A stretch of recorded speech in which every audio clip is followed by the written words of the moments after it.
Putin पर भड़के अमेरिकी राष्ट्रपति डोनाल्ड ट्रंप और रूस से जंग के बीच यूक्रेन की सैन्य मदद बढ़ाएगा अमेरिका। हमें यूक्रेन की मदद करनी होगी, ये ट्रंप कह रहे हैं। अब देखिए बात बिल्कुल कैसी हो रही है, जैसे कि दुनिया में ये मैसेज गया कि यूक्रेन का हाथ छोड़ चुके हैं ट्रंप, और ये जो खबर सामने आ रही है ये बता रहा है कि कैसे ट्रंप ने यूक्रेन का साथ छोड़ा नहीं है, मदद करेंगे ये कह रहे हैं। तो डोनाल्ड ट्रंप कब क्या कह दें इसका भरोसा नहीं है। यूक्रेन पर ट्रंप ने एक और यू टर्न ले लिया है, यूक्रेन को फिर हथियार देगा अमेरिका, ये डोनाल्ड ट्रंप कह रहे हैं। अमेरिका यूक्रेन में सैन्य मदद बढ़ाएगा, पैट्रियट मिसाइलें यूक्रेन भेजने जा रहा है अमेरिका। नेतन्याहू से बैठक के बाद डोनाल्ड ट्रंप ने इसकी जानकारी दी है। अब मदद पर ट्रंप ने एग्जैक्टली बोला क्या, ये जानिए। यूक्रेन पर विनाशक हमले कर रहा है रूस, यूक्रेन की रक्षा के लिए उसे हथियार देना जरूरी हो गया है। यूक्रेन को खुद की रक्षा करने में हम सक्षम करेंगे। यूक्रेन में मासूम लोग मारे जा रहे हैं, हमें यूक्रेन की मदद करनी होगी। खास बात यह है कि कुछ दिन पहले ही डोनाल्ड ट्रंप ने यूक्रेन की मदद रोकी थी। मनीष झा हमारे साथ इस वक्त मौजूद हैं।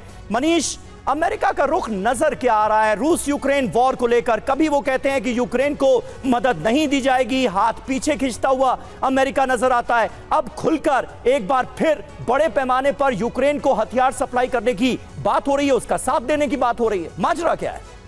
देखिए, सबसे बड़ी बात है कि जब ट्रंप के मन मुताबिक ना हो तो फिर ट्रंप अपने असली चेहरे के साथ आ जाते हैं। और इससे पहले जब ट्रंप राष्ट्रपति दोबारा बनने वाले थे तब उन्होंने सोचा था कि 24 घंटे में इसलिए युद्ध बंद हो जाएगा कि मैं जैसे ही अमेरिका में राष्ट्रपति की गद्दी पर बैठूंगा, मैं एक फोन लगाऊंगा क्रेमलिन में और कहूंगा मिस्टर पुतिन तुरंत अभी युद्ध बंद करो, और वो कहेगा जी माई बाप आपने कह दिया मैं कर दूंगा। पुतिन ने ऐसा किया नहीं, क्योंकि पुतिन ट्रंप के जैसे 5 अमेरिकन प्रेसिडेंट को देख चुके थे और इस बात से खिसिया गए ट्रंप।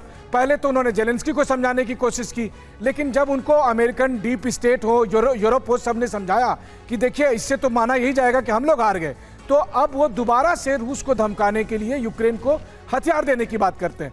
अब देखिए सेलेक्टिव कैसे पीस का झंडा वो लिए हुए हैं कि वो कहते हैं कि रूस यूक्रेन के साथ युद्ध ना करे, लेकिन इजराइल और अमेरिका मिलकर ईरान के खिलाफ जंग जारी रखेगा और तब उनको नोबेल पीस प्राइज भी चाहिए। तो असल में अमेरिका का यही जो आप कह सकते हैं कि जियोपॉलिटिक्स में एक खेल है, जिस खेल को अब रूस, ईरान, चीन और बहुत से दूसरे देश अब पसंद नहीं कर रहे हैं और उसके खिलाफ खड़े हो रहे हैं। तो कभी वो रूस को धमकी देते हैं, कभी वो ब्रिक्स को धमकी देते हैं, कभी इंडिया पे टैरिफ लगाने की बात करते हैं, लेकिन ट्रंप की कोई चाल चल नहीं पा रही है और इससे वो खिस्सानी बिल्ली खम्मा नोचे वाली स्थिति में। मुझे लगता है ट्रंप का सबसे बड़ा फ्रस्ट्रेशन ही यही है कि जो जो वो दावे करते रहे वो जमीन पर उतर नहीं रहा है और हर बार उनको नया बयान और नई रणनीति अपनानी पड़ रही है।